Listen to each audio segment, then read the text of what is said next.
So mayong adlaw sa tanan naata diri karon sa ato ang silingan nga usa pod ka farmers nga di na damage ang iyahang uma tungod sa street na nga pag-init ug nangasunog ang iyahang tanom tanan. So tanaw na to.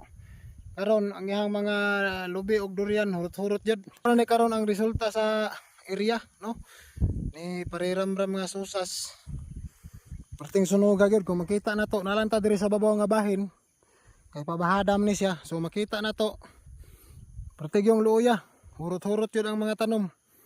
Mga lubi. Makita na to ang mga lubi o ang mga durian nga wala lagi nahibilin. So ang diri nga bahin nakuhaan pa. Ang diri nga bahin mo ni siya ang kamatis pod. Kamatis nga nagbulak na ang kamatis pero nasunugan siya. Atong tanawon. So makita na to ang mga kamatis, no? Nangalaos gid siya. Oh. Pagkatambuka ra ba sa kamatis nya nasunog. So karon mao na ni ang kahimtang sa yuta tungod sa street nga init.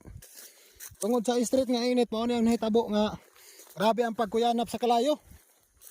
Karon makita na to ang mga tanom nga hurot-hurot gyud. Subo kayo palandungon nga grabeng paningkamot. Pagpananom nya mao ra ni ang dangatan. Karon makita na to ang mga durian nga mao kini ang gitawag nga puyat nga variety nga nasunog gid siya. Hurot gid.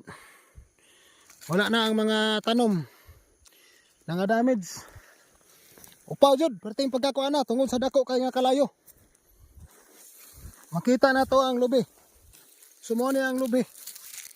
Patay gyud perting daghana. Gibana-banaan nga naa sa mga 150, mga 150 kapunuan sa lubi ug mga sobra pod gatos nga punuan sa durian ug 100 kabuok nga punuan sa kamatis nga na damage. Makita nato ang durian nga nangamatay gid siya. So ang kamatis pertirba untang tambo kagid. Tambo kayong kamatis. So diren dapita. Nagi say part diren dapita nga nangasunog nga nanabaya untay bunga. So naray bunga ang kamatis. So sayang kayo. Ang lubi dako na, patay. Grabe gyud nga kon, hitabo. Nga dako kayo. Sunog gyud.